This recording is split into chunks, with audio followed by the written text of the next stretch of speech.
everyone, and welcome to another episode of the On Meaningful Work podcast. I'm here with Nick Savaidis. Is that how you say it? Savaidis. Savaidis, sorry. Savaidis is the anglicised version.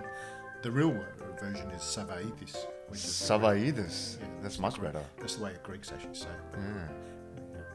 The anglicised version is Savaidis. Yeah. Oh, I tried the Greek version. I answered to both. Yeah, here with Nick Savaidis. And my real name's not Nick. Actually, it's Nico. Nico. But Let's start again. I'm here with Nico Savaidis. That's it. Same. And the founder and director of Etiko Fashion. Yep. Welcome, Nick. Thank you so much for being here. Thanks for the opportunity to have a chat and to share our story. Yeah. Sure. And I suppose we go back a while now. I suppose our paths first intersected maybe 2014, 2015. Yeah, which is when it was actually a lot longer than that. I was actually thinking about it. I think it was more than 10 years ago. Oh, yeah. So yeah, it would have been over 2013. Yeah. So let me just turn that.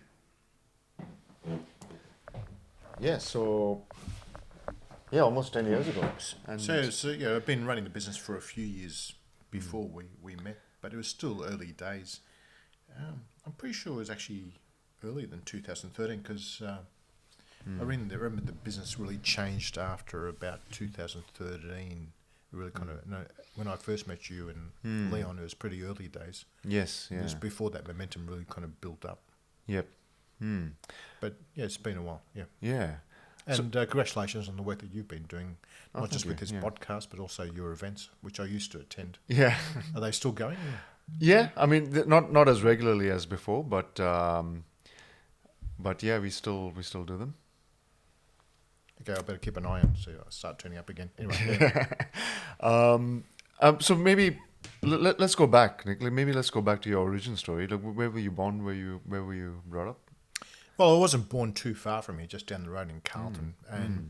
And the kind of early years, I was raised, as I mentioned to you before, I was raised just around the corner in Clifton Hill and Northcote and Thornbury. I mean, my family were kind of, my parents migrated to Australia in the 1950s, and they were kind of working class families who kind of struggled financially for many years. And there was a lot of house sharing with other families. And man, it's a story not just limited to our family, but there's a lot of migrant families have the same story. I mean, when you come out to Australia, you don't have much money, you have kids, and so what you do is you share houses with other families. I remember my parents owned a house in Northcote at one stage, and it was a 3-bedroom house with 3 families living in a 3-bedroom house. Wow. Yeah. No fucking idea how my parents coped or how we kind of coped, but it wasn't unusual because most of the other houses in our street had the same kind of situation. So if you don't know any better, that's the way it is. Yeah. So was it your parents that immigrated from? My dad came out here when he was about 19 years of age, and I find it kind of amazing that you would go to the other side of the world where you couldn't speak the local language and start again and leaving your family behind. But things were pretty tough. My family are Greek origin, if you haven't worked out by my surname and my face. But his family was struggling, and one way they decided to migrate to make a better go of their lives. And my mother followed soon after. She was 18 when she came out to Australia, and my parents got married, and Dad ended up his first job was working on the Garn track between Port Augusta and Alice Springs. He was working on that railway line. Wow. Around what year was this? 1953, 54. And then he came back to Melbourne and started working in various jobs. I think most of his working life when he was younger was working at General Motors and on the factory line. Yep. Mum, she wasn't really trained in anything, but she learned to sew clothing. So she worked in the fashion industry when I was kind of growing up. Sometimes working in factories like the ones that were just around the corner in Clifton Hill. I mentioned to you Genevieve, which I think they used to make swimwear and kind of hosiery. But she also worked from home in between raising 4 kids. I remember in our lounge room in Northcote, we used to have a black and white TV, And then next to the black and white TV, there was a Singer sewing machine. It was an ancient Singer sewing machine that my father actually put on, attached an electric motor, and actually made it an electric sewing machine. And then my mum would spend time in between raising 4 kids sewing garments for big and small fashion brands. And but once again, I didn't think it was anything unusual, because nearly all the migrant families in our street, the mothers were doing the same thing. Yeah. That's how it was. Yeah. So each week a van would turn up. I remember it was a grey van, and there would be a big bag of fabric, and Mum would bring it into the lounge room and just dump it there, and then just spend the week sewing garments, pieces together, and making garments that ended up being sold in shops around Melbourne. Yeah. Yeah, wow. But that's how the fashion industry was in Australia during the 60s. It was actually, migrant women working from home, and also working in factories around here. Yep. So it was almost like these women would work by themselves, or were contracted by the big... Yeah, they're home workers. I mean, that's what they call them these days. I mean, there are still home workers doing this from home these days. I mean, except they're not Greek or Italians. They're kind of Vietnamese, Cambodian women. Though it's a bit more regulated now. I mean, but it's not an uncommon thing, but it used to be a lot more common. Yeah. During the 50s and 60s and early 70s as well, until everything started moving offshore. And I'm pretty sure this building that you're located in actually there was Qualitops used to be downstairs. Okay. It was a clothing manufacturing business, was directly below where we are. Yeah. Yeah. And could you give us a sense of what was it like growing up, in a working class family? Yeah, in the 50s and 60s. I mean, on reflection, we struggled financially. I remember my parents lost their first house because they couldn't meet their repayments, and so we were moving all the time. From one household sharing from one share house to another. It must have been a difficult time for my parents to move young kids around all the time. But we didn't know any other better. So but no, my parents, they were decent, hard-working kind of people who kind of cared for their kids and had a good network with friends, and they were pretty social. My parents were very social, and we were mixing with lots of other families. It was the Greek community in Melbourne during the 60s and 70s was a pretty tight-knit one. I think it is still to a degree now, but not as much as it used to be when we were kind of growing up. But occasionally I used to go with my parents to their workplaces, and I remember visiting my mum. Well, we used to live just around the corner from where my mum worked, and used to see this kind of whole huge area of women behind sewing machines, just sewing, and my mum would introduce me to some of the women she worked with, and then occasionally I was able to go with my father to Port Melbourne down to Salmon Road, I think it was called, where General Motors used to be, and see some of the work that the industrial kind of setup that General Motors was. Yep. So from a pretty early age, I had no fair idea what work was. But as far as I was aware, that's what work was. I mean, I had no idea that there were other career opportunities. Yep. I think my mother's biggest hope for us was to become bank tellers, because she thought that was, as far as careers were, that was being the a bank easiest teller job. was, you were kind of wore a clean suit and you handled money and and you were respected. She had no idea what the wider world had to offer. And then, what was schooling like in that environment? Did you go to many schools, or was it? Yeah, we moved around. I mean, I went primary school. I started off at Gold Street, which is just around the corner in Clifton Hill, and then we moved to Thornbury, to Whale Street Primary School, and overall it was a positive experience. But on reflection, I think there was also some not racism, but discrimination against kids whose families came from non-Anglo kind of backgrounds, and I kind of remember thinking it sucked a few times, and being I remember teachers picking on us, but I don't think they really appreciated the challenges we had coming from a bicultural environment, because we had pressures of what was expected of us as as kids of Greek families, and then we're also trying to mix in with the non-Greek, the The Anglos and the everyone Anglos. else. Yeah. Yeah. And I think the teachers in those days really appreciated the challenges, not in primary school and even in high school. So I started off going to high school at Northcote Boys High School, which during the early 70s was an incredibly rough school. I'm not sure whether you ever heard of this kind of stuff. Okay, No. it was a hotbed for activism amongst the teachers. You know, the teachers were at the time when I first started were on strike all the time, and it was an incredibly aggressive school. I mean, maybe because it was a boys' school, but there was people, young kids were being picked on. I remember being spat on because I was a wog. And you lived in fear. I mean, it was fearful going to school sometimes. I mean, From the other Northcote kids or the the other kids or the older kids. Yeah. I mean, there were lots of bullies around there, and being a small kind of wog kid didn't make it easy. But now Northcote's considered a prestigious kind of school. Yeah. Oh, wow, they actually only knew. But there were some teachers there who were very socially active and very kind of left-wing leaning, and I suppose that was a reflection. But this is the first 2 years of high school, and the kind of second year, my family, my dad, mum, sick of working in factories, not seeing their kids, ended up moving us to the Riverland in South Australia. Oh, wow. And Actually, can I ask, did your parents speak English, or were they? Dad spoke some English. My mum just had a spattering of English, but it was my dad who spoke. But So you spoke Greek at home? yeah, we always spoke Greek. Actually, with my dad, I did speak English, but with mum, it was actually Greek all the time.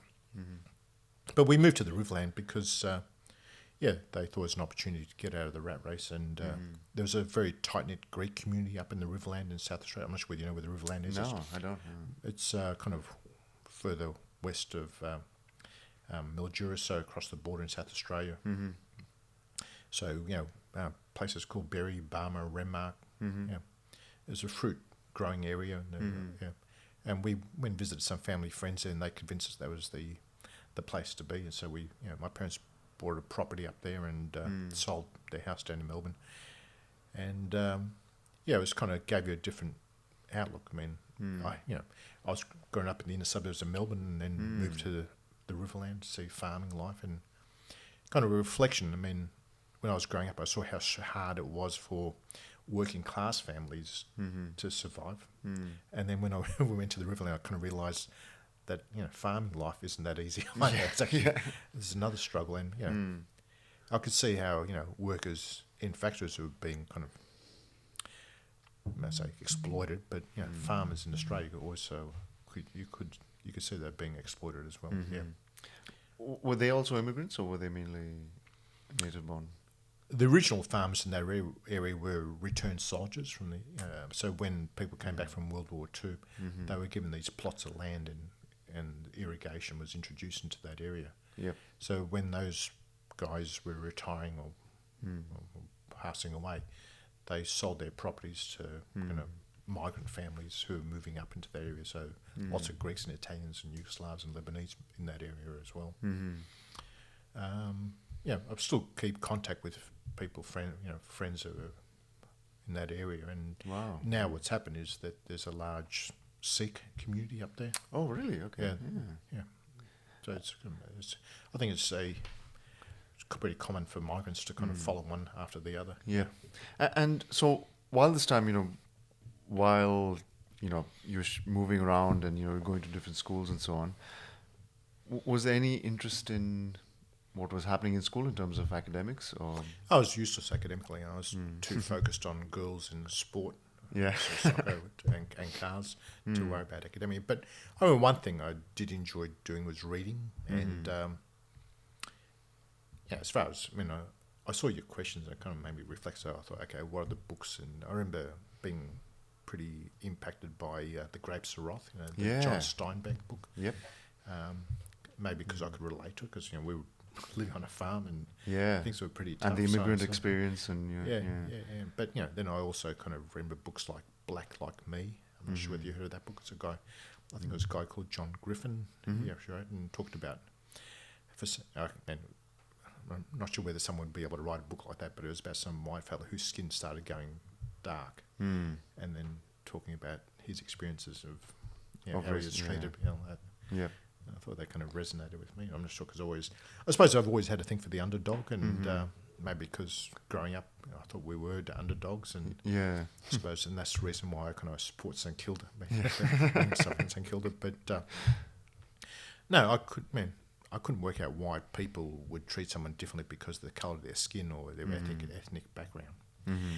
But mind you, I realised quite an early age that racism wasn't restricted to one particular ethnic group. Mm-hmm. I mean, growing up, I thought some of the most racist people I ever met were Greeks, and this is despite the fact that they were copying crap when they were in Australia, when they moved here, but they were quite racist towards other ethnic groups. And later on in life, I actually spent a lot of time living on remote indigenous communities, and it always struck me how racist some indigenous people were towards other Aboriginals, other indigenous people, and to other ethnic groups.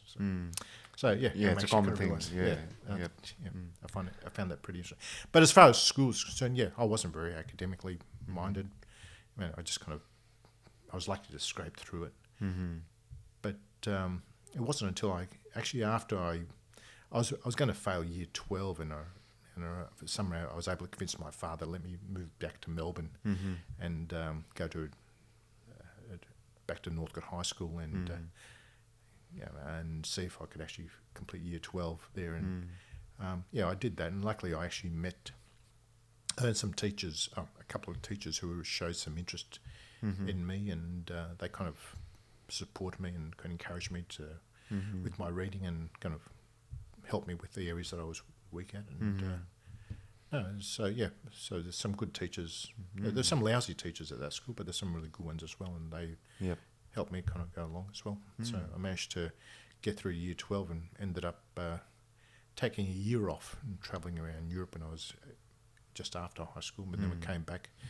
I went to La Trobe University. I started doing a humanities arts kind of degree there. Because I really didn't know what I was wanting to do, so I did politics there. But I spent the first year and a half just socialising. I mean, I can't recall doing much. I mean, I had a few good mates, and and this is in the day and age where there was no HEX. Yeah. I feel so bad for kids these days, but so you mean it was all free? It was all free, Yeah. and so I had a part-time job, and I was able to live quite comfortably just working. And I wasn't living luxuriously. I mean, I was actually working as a cleaner at Myers, and In the city? in the city, and in the food section. So I was actually eating quite well. I was actually able to help myself to some really high quality. I mean, I'm pretty sure I was the only student at La Trobe University who would regularly eat caviar, and not just cheap caviar. The good stuff. The good stuff. I was actually helping myself to it, and anyway, but that was.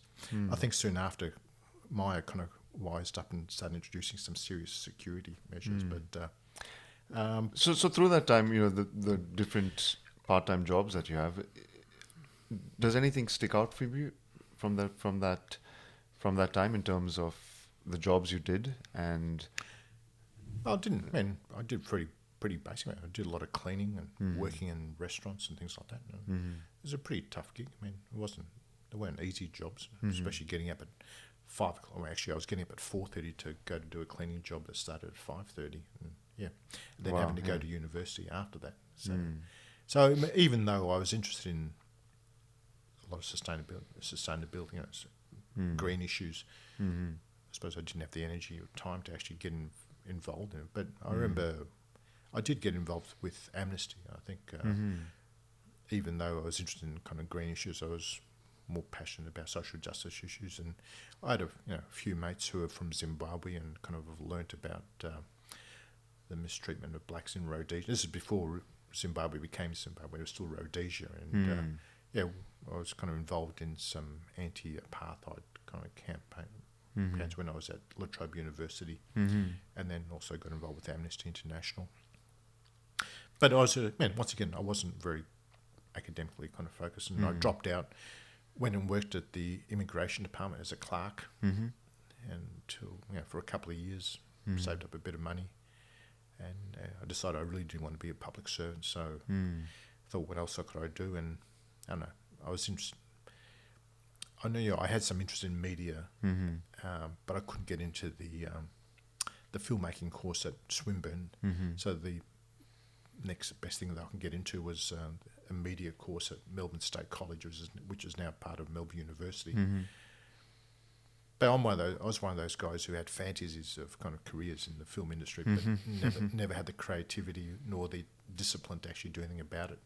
So I ended up just doing a teaching degree with majoring in media studies and politics. So I suppose, just looking at it, I was studying this. I thought I couldn't work out what to do, so I'll just do the stuff I was interested in. And I ended up becoming a high school teacher, not because of a real passion for teaching, but that's the way. Okay, that's out of compromise. Things I could actually do. And but during this time, was any entrepreneurial yearnings? Or no, not at all.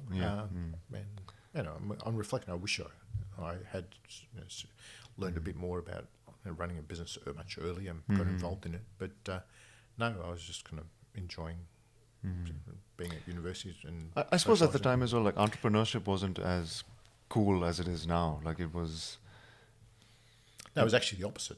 It was actually the opposite. It was actually a negative thing. And business was kind of seen as being a negative. Yeah, that's what I mean. Yeah. But I started off as a high school teacher. I mean, I'm trying to think how many years I was actually a teacher for. Probably about 4 or 5 years. I was a high school teacher. Yep. And by this time, so 4 or 5 years, no, probably 6 years. I had a young family and started to think about the kids. And so I ended up working on I found a job in a remote indigenous community as an adult educator. Oh, wow. Whereabouts? In place called Yuendamu, which is northwest of Alice Springs. Oh, wow. So on the Tanami track. It was pretty...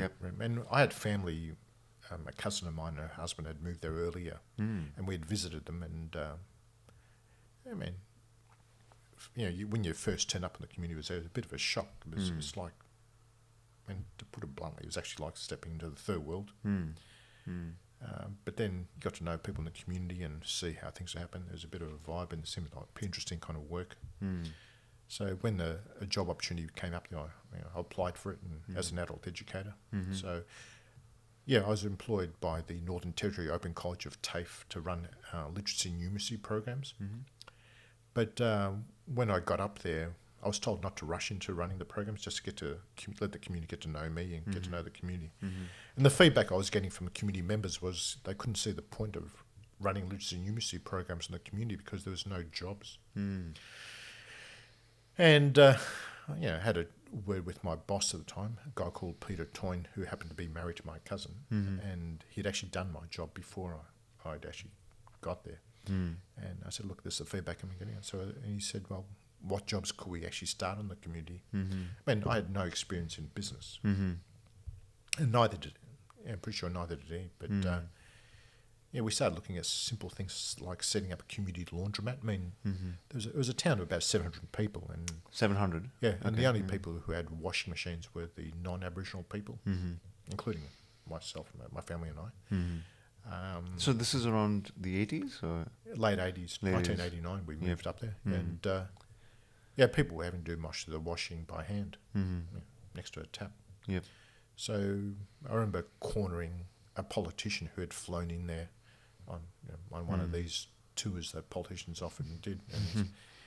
And I said, what about giving us some money to set up a community laundromat? Because he was talking about health issues. Actually, he was the health minister. A guy called Con Shaka was his name. And he asked me how much money we needed. And for some reason, I'd already done my research and worked about $20,000, and that was enough to get the community laundromat. So basically, I found a group of women to oversee the laundromat, and then taught them some basic numeracy skills and basic bookkeeping. I mean, not as if I knew anything about bookkeeping. I just read about it the day before I started teaching it, and this was. And we started, and that was the first of many businesses that we set up on this remote community, and they're all businesses owned by the community itself for the benefit of the community. So, but this was your first foray into business. Yeah. the education department had no idea what I was doing out there. It was basically an agreement between my immediate supervisor, Peter Toyne, who's one of the most incredible human beings I've had the privilege of getting to know, and the local council. As far as the education department were concerned, I was running literacy and numeracy programs. And we set up everything from a community laundromat to a slaughterhouse. Wow. Which would shock some of my vegan customers, but we were basically doing what the community needed. I mean, they had their own cattle, and they had hundreds of heads of cattle, and they were sending the cattle down to Adelaide to be slaughtered, and then they'd be buying the meat back. I thought, why not just do everything locally? We set up a screen printing business. I mean, at the time, you couldn't go into Alice Springs to buy a T-shirt as a souvenir with an Aboriginal design on it, which was actually designed by an Aboriginal person and printed by an Aboriginal person. So we said, well, why can't we do a screen printing, set up a business on this community where local people could actually print their own designs onto their T-shirts, onto T-shirts that we got for them, and then sell them into tourist outlets in Adelaide. In Alice Springs. I remember we did get some retailers in Adelaide as well. No, South Sydney, and then, but our single biggest customer was Oxfam, who were buying thousands of T-shirts from us. So and they kept on going. But the biggest business we ever set up was called the Tanami Digital Network, where we were delivering digital services to remote communities. At the time, so this was, it was again, actually phone calls were pretty. There was some basic phone systems there, but we asked Telstra what their plans were for remote communities were as far as delivering other digital services. And at the time, they told us there was no interest. There's no money in it. So we kind of, it was primarily Peter, and with me supporting him, approached numerous organisations to see what services they would need. And this is again like late 80s, early 90s? This is early 90s now. And I remember the most exciting one was actually delivering, being able to connect in prisoners in jails in Alice Springs and Darwin to their families on remote communities through video conferencing. Really? Yeah. Wow. This is in response to the Aboriginal Deaths in Custody report. One of the reports basically said that one of the reasons why, unfortunately, Indigenous prisoners were committing suicide was because of their lack of communication with their families. So we thought, why can't we connect them with their families remotely? Yeah. So how did that work in the early 90s, video conference? They were called codec machines. They were like we set up 4 towns. There were 4 towns, and each one had this massive satellite dish, and there was a compression. I'm looking at your fridge. It was about the same size as your fridge. It's called a codec machine, and we compress the video signal and then transmit it to Alice Springs, Darwin, and all these communities. Via satellite, which was owned by the community. So I remember we raised about $2 million. We actually got $1 million from some of the Aboriginal organisations up there, and then we borrowed another $1 million on behalf of the community. So it's $2 million. Borrowed from whom? The National Australia Bank. Amazing. And it was a great idea basically, and we were, it was crazy amount of money that was being spent supposedly delivering services to Aboriginal communities, and it was all going into administration. So if a bureaucrat had to do something on a remote Aboriginal community, they'd be paid travelling allowances and be away from their work. And we said, why don't you just stay in Alice Springs or Canberra, and we'll connect you to the community, and we'll charge your department for your fee at that time. And we did that with lots of government departments, and it was a pretty exciting job. I was seconded by the education department to work with the Tanami Digital Network, and some of those. So everything from a community laundromat to a digital network. So it was a great training. From what I do now. But this is before. On reflection, now you call those businesses social enterprises. Yes, I'd never heard that expression until just a few years. Yeah, that's a very recent. Very recent. But we were working in social enterprise before I even knew we were working in social enterprise. Yeah. But just quickly with the video conferencing, did that? How did you get a return on that? What is it?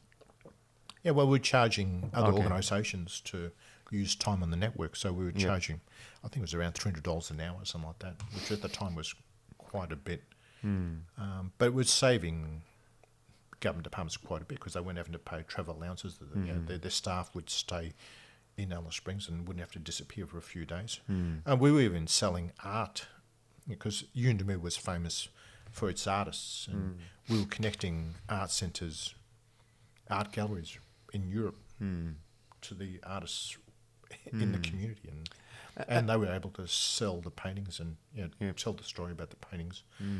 It was pretty exciting, man. If you actually look up Tanami Digital Network, there's some pretty interesting analysis of the work that we were doing many years ago. Yeah.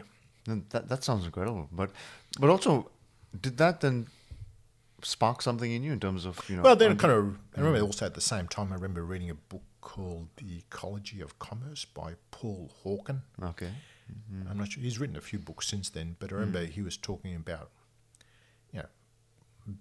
business has got a negative kind of image. I mean, a lot of the environmental issues that we've had were caused by businesses doing the wrong thing and not taking responsibility.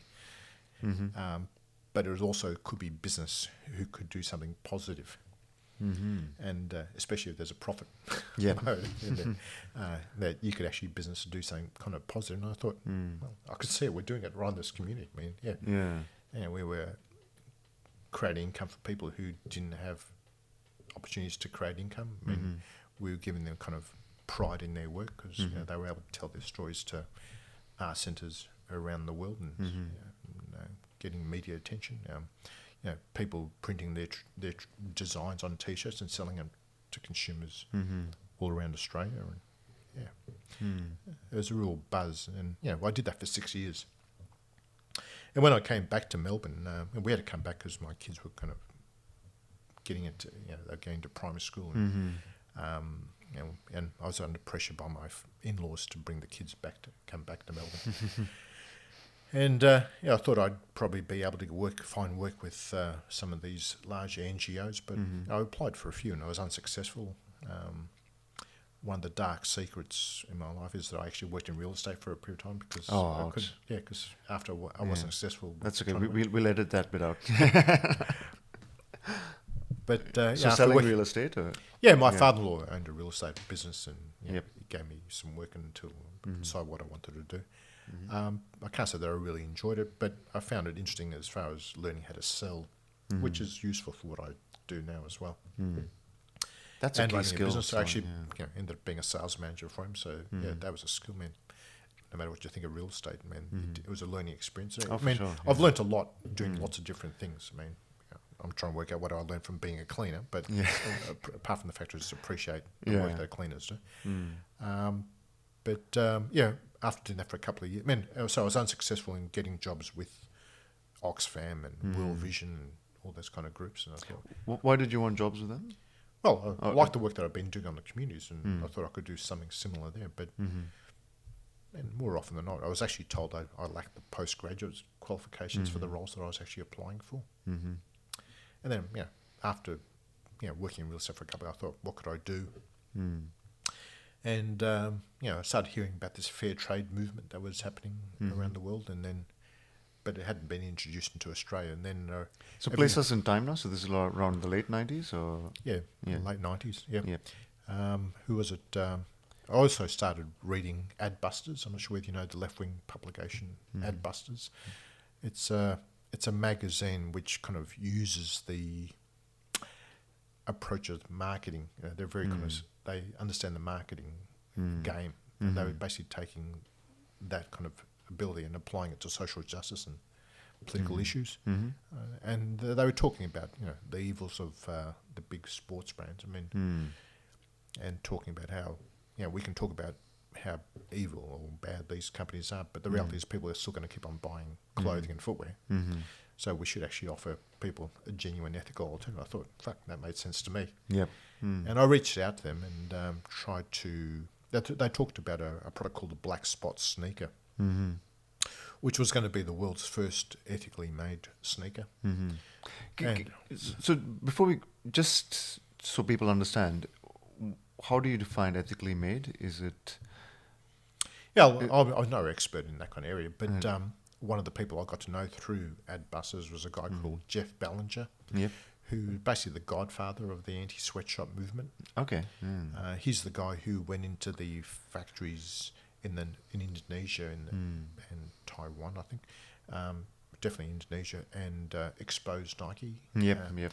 He's That was huge, like in the late 90s. 1980s. Yeah. This is the guy who actually did the initial work in that kind of space. So he ended up becoming a consultant to Adbusters, is an advisor. So around that time, I reached out to him, and it was taking a while for the black spot sneaker to come onto the market, and I asked him what the problem was, and he explained to me that the issue was that he thought he was more concerned about sweatshops in Asia, and the people behind Black Spot wanted to produce their shoe in Portugal, which they found a good factory, which was very unionised, and they wanted to do it there, but he wanted to do something in Asia. And it made more sense to me. So he and a few other activists set up the No Sweat brand, which was it was basically the same idea, making an ethically made shoe, but making it in Asia instead of in Europe. So through Jeff, I was given the opportunity to have the license for the Australian market, the Australian New Zealand market, and that was I left real estate and did this. Moved into being a distributor for the No Sweat brand. And it was a great learning experience. I mean, I had some experience with fashion because I mentioned to you that I'd actually done it on remote indigenous communities, setting up, selling T-shirts. Yep. And also, I suppose as a young kid, you saw it happen in your house. You saw. Yeah, well, when I was young, my mum was working making garments, and I remember I've spoken about this before in other interviews. I remember being quite young and going into a retail outlet in the city. It's called the House of Maryvale in Mr. John, which during the late 60s, early 70s, if you ask your parents... No, they're in India. Okay. Yeah. But if you ask anyone who's a teenager or in their 20s, that was the place to shop when you were kind of growing up. And seeing some of the stuff that my mum had been paid a few cents to make, being sold for $30 to $50, and as an 11-year-old, which is how I was when I went in there, it really kind of struck me. I thought I couldn't work out how little my mum was paid and how much this kind of garment was being for. But I didn't understand how the capitalist system worked. But so I was aware of the issues quite. And when I was in high school, we used to. I think Save the Children and Oxfam started putting out reports about the exploitation of young and old, child labour in the industry. And when I was kind of growing up, I was really into the Nike brand because, it was the new brand on the market. And it was the coolest brand. It was it was going to disrupt the big brands.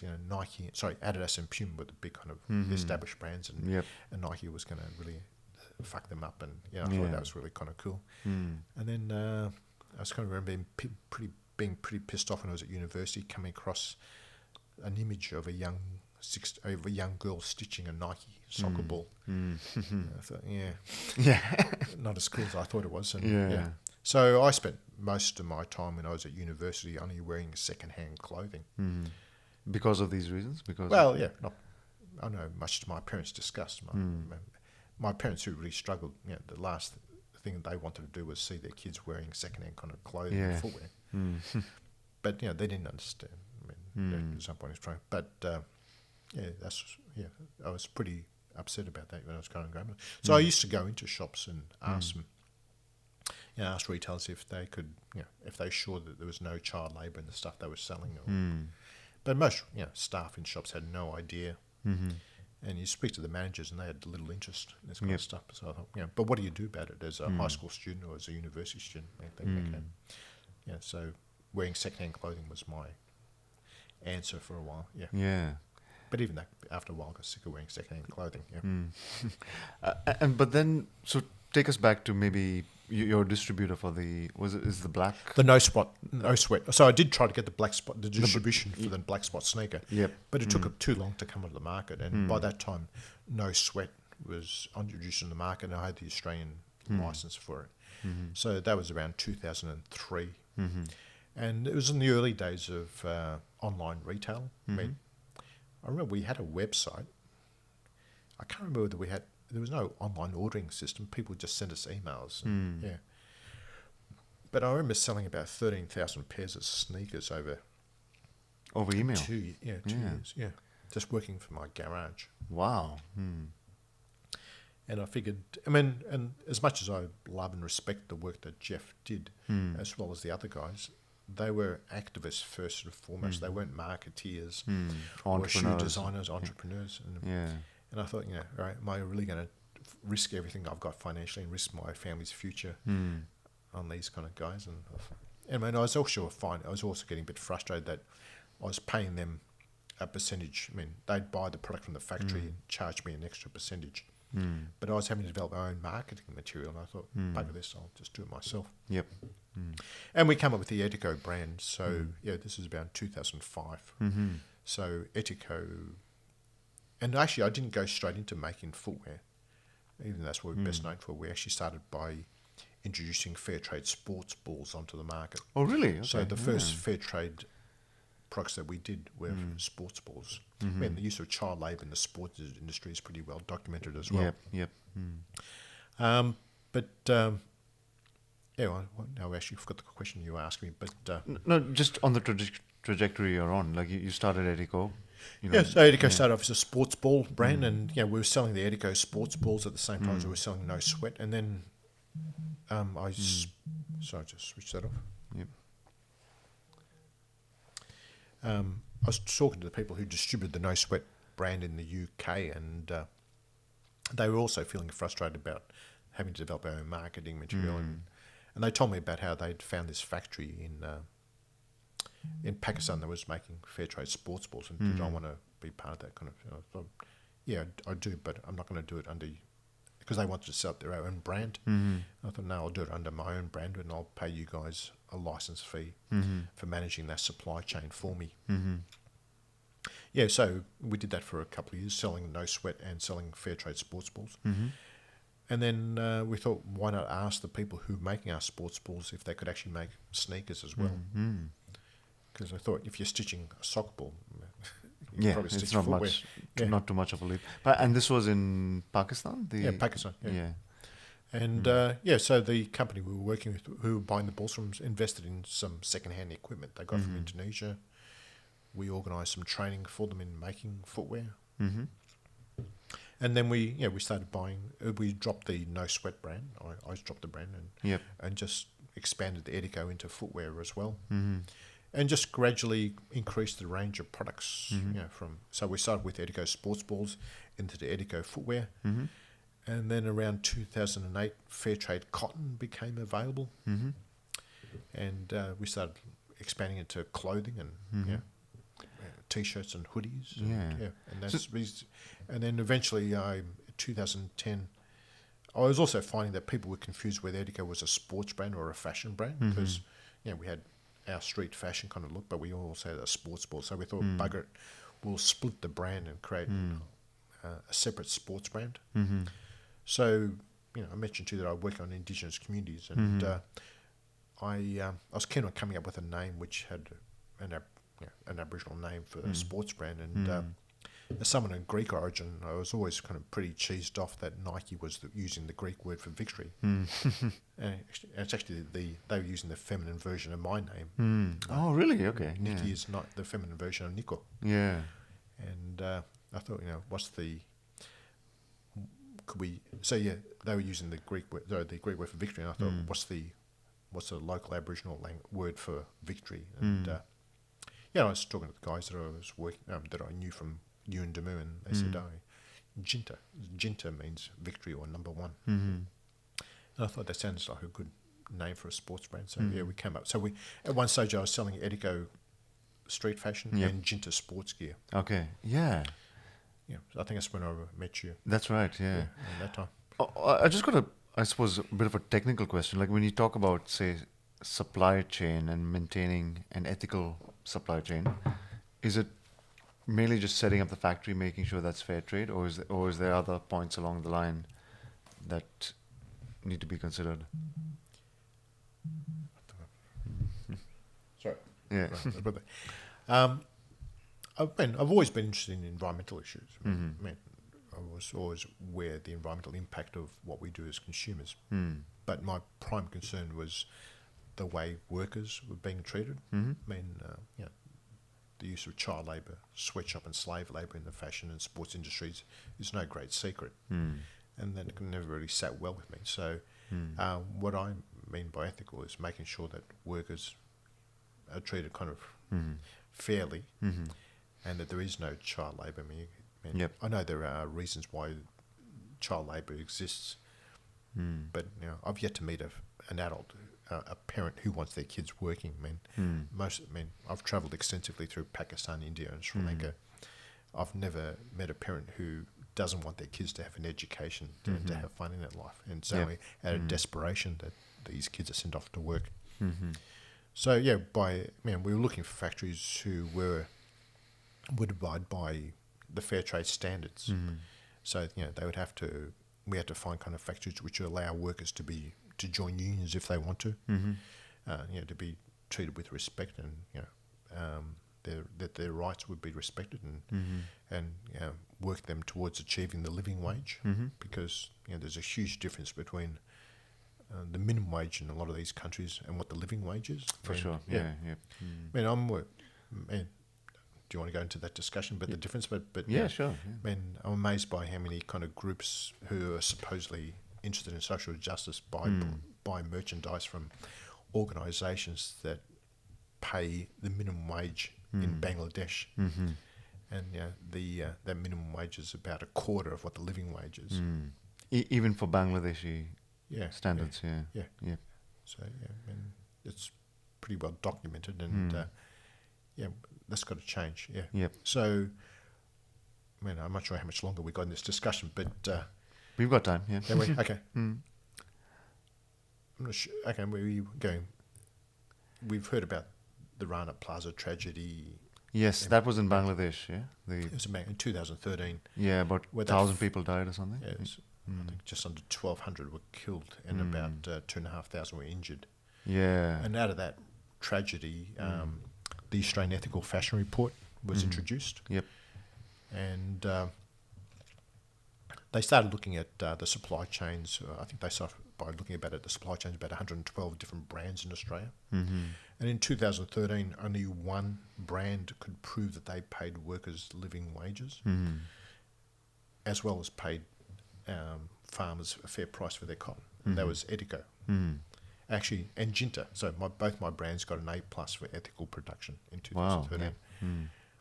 Wow, by 2021, 3 other brands joined us. So so 5 altogether. Last year, not one single brand got an A+. Not one single brand could prove that they paid workers living wages. Wow. We didn't, because we boycotted the report, because we, together with the other brands, we all boycotted the report because we felt that the standards for that report weren't high enough, that big brands were using it for ethical washing. Yep. So, there are a small number of brands in Australia doing the right thing, but they make up less than 1% of all the fashion brands in Australia. Also, so when you were starting... and that in 2022, 2023, that big brands who could pay living wages aren't doing it. Can really disgust me, and but it's all a damnation on us as a society, because we wouldn't allow things like that to happen in Australia, but because it happens overseas for some reason, it's okay. We just forget about other priorities. But so, like, when you started Etiko, did it take some time for the market to catch up to what you were doing? It took years, man. So we started Etiko in 2005. I told you about the No Sweat brand that we sold 13,000 pairs. 13,000 pairs, but in a population of how many million? It's not that much.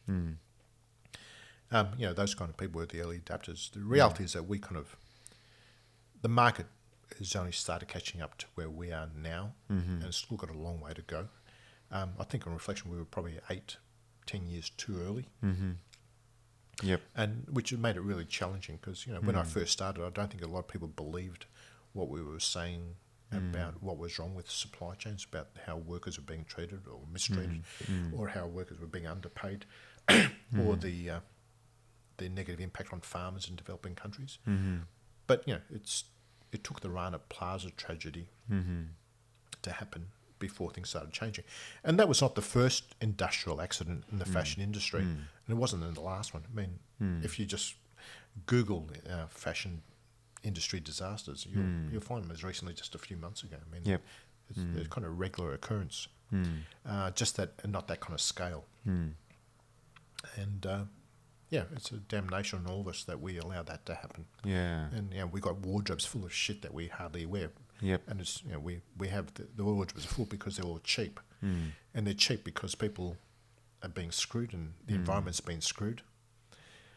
But That's true. Yeah, but just for your business, when did it start to turn for you? Do you think in terms of market acceptance and profitability and 2013, 2014. I mean, I feel pretty guilty that it took that tragedy for our business to. Okay, so start. after that, Yeah.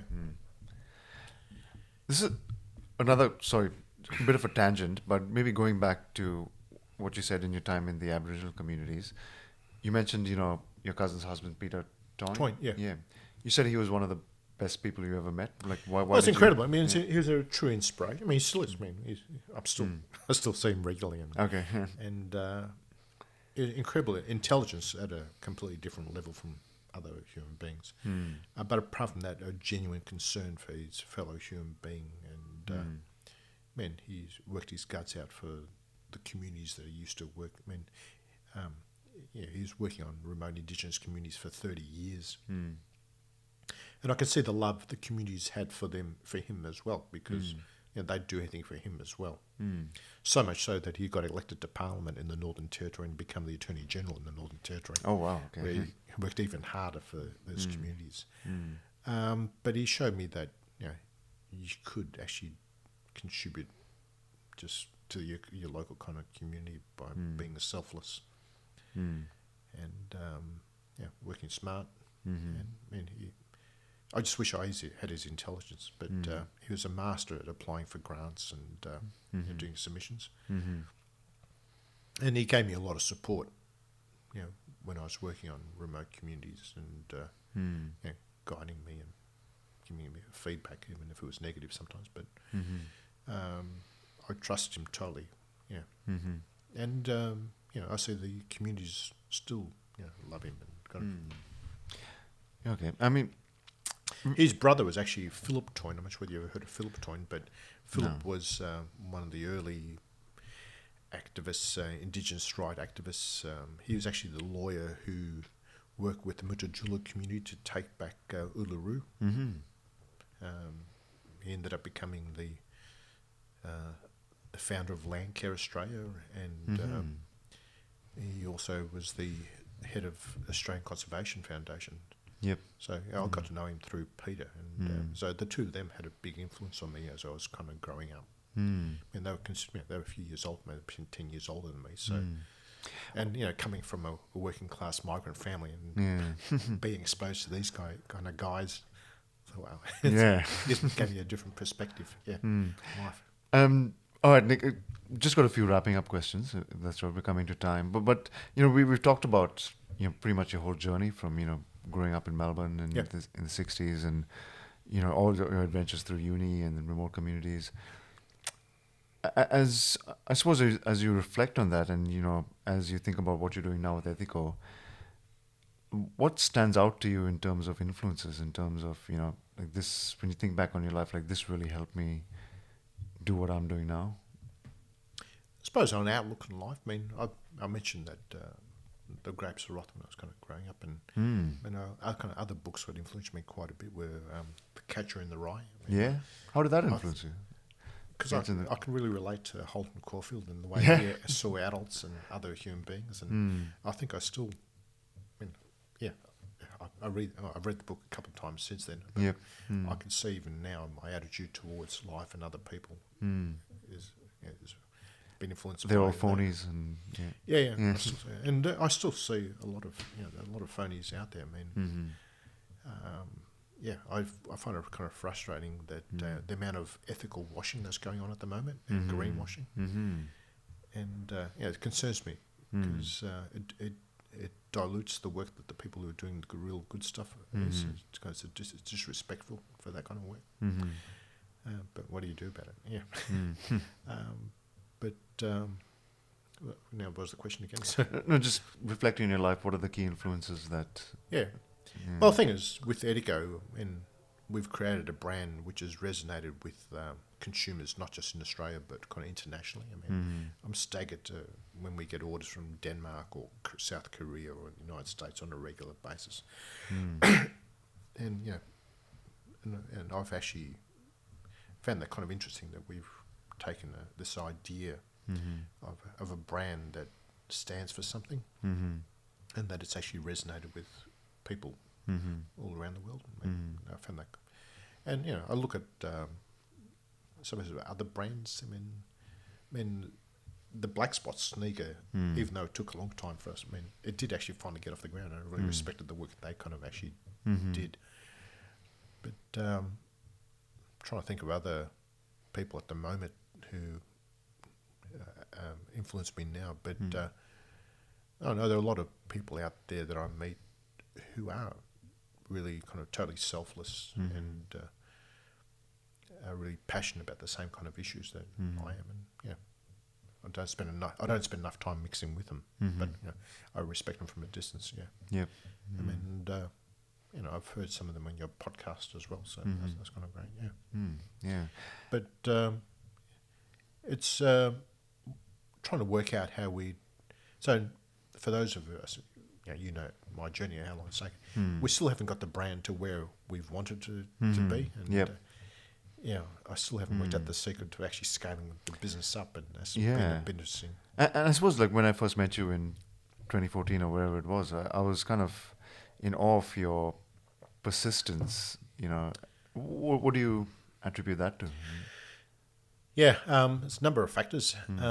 I actually enjoyed doing it. B, I feel an obligation to the people that we've worked with over a number of years. So, I had to convince a number of factories to go down this fair trade path, and they had to change the way they did business to accommodate. I mean, you had to convince factory owners to allow unions to operate in their factories or to let auditors in their factories.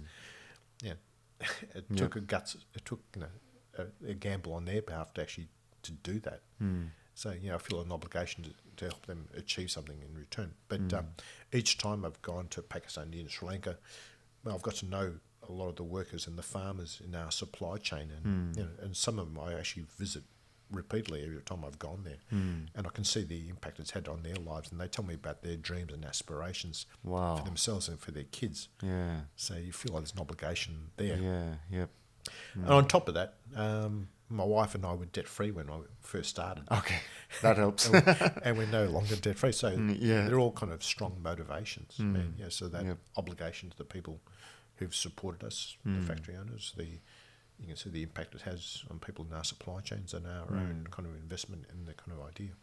And the reality is that there is a growing consciousness. I mean, I get a real buzz out of meeting people who, we've got a shop in Sydney Road, Brunswick now, and people often come in and tell us how they've been following our journey for many years, and they've been buying our products. I've actually met people who were buying my stuff from me when I was doing No Sweat, and they've stuck with us at it.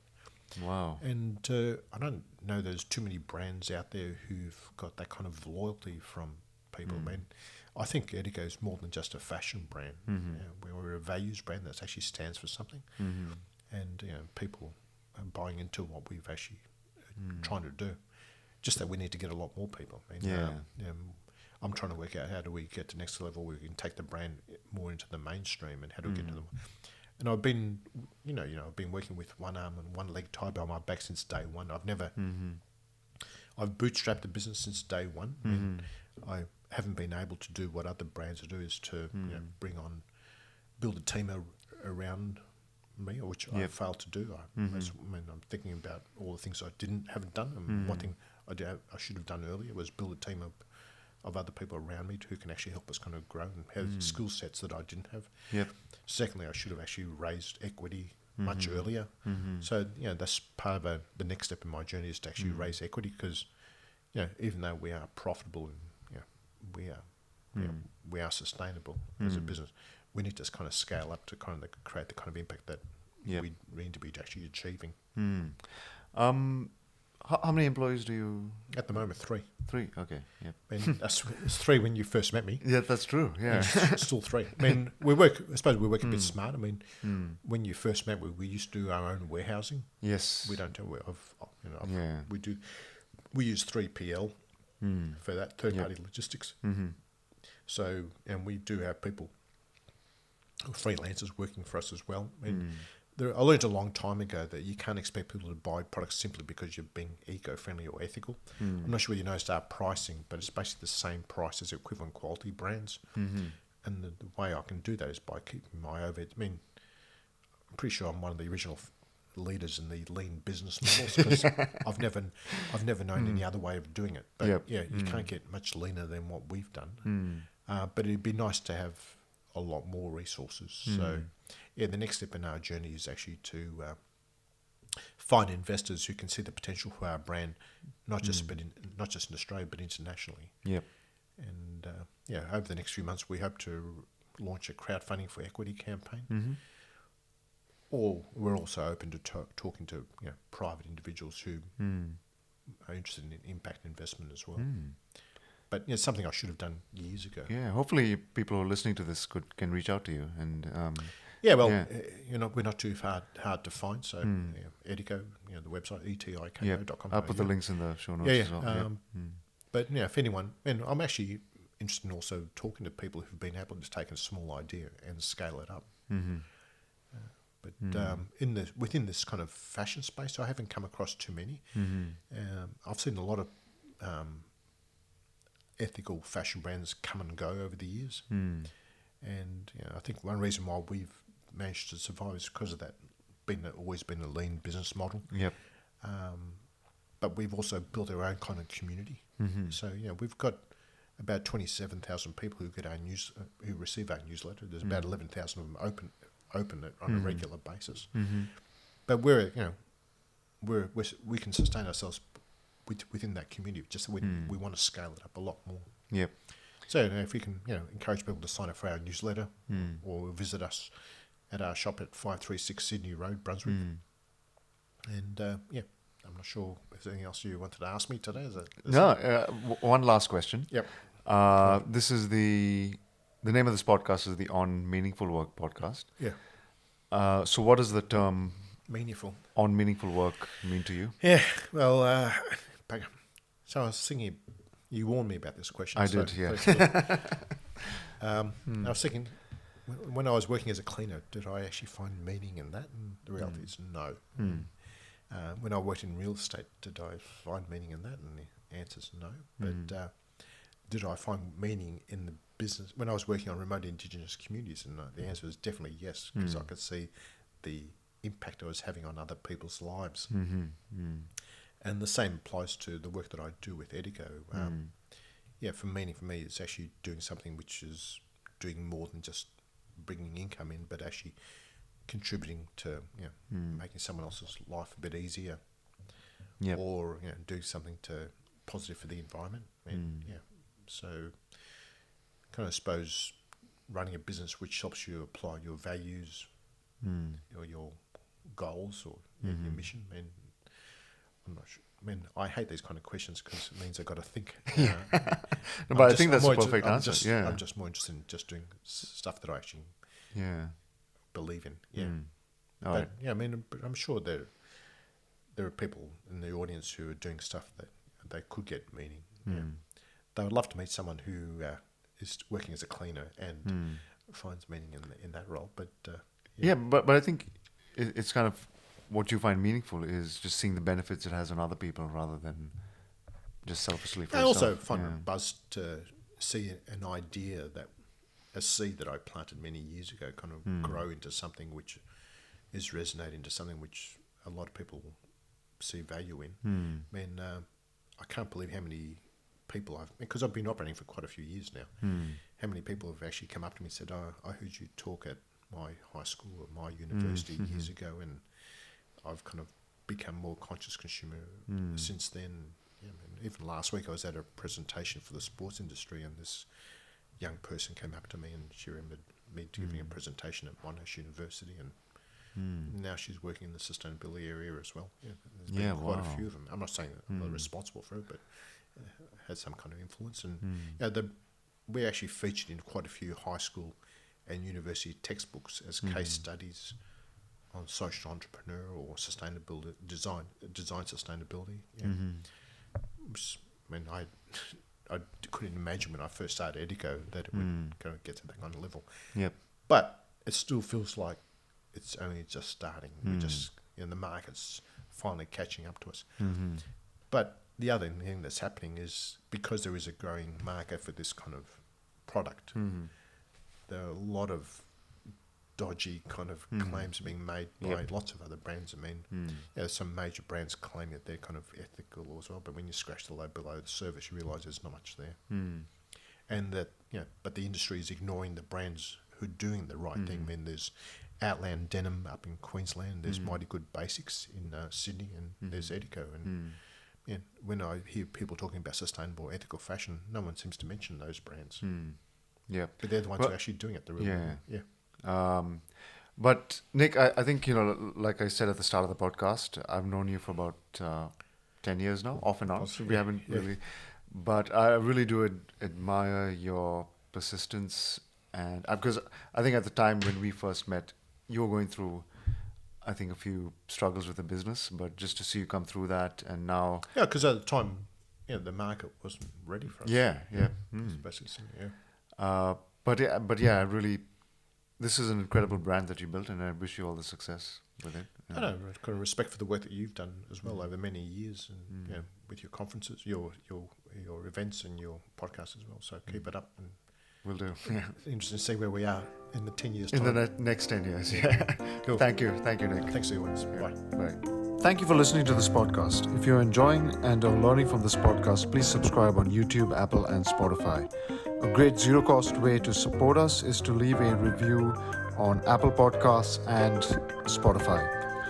If you are feeling extra generous, it would be great if you could leave a comment or feedback on our Apple Podcast or YouTube pages. Or you could email your comments and feedback to me directly at rahul@disruptivebusinessnetwork.com. That's RAHUL @disruptivebusinessnetwork, all one word, .com.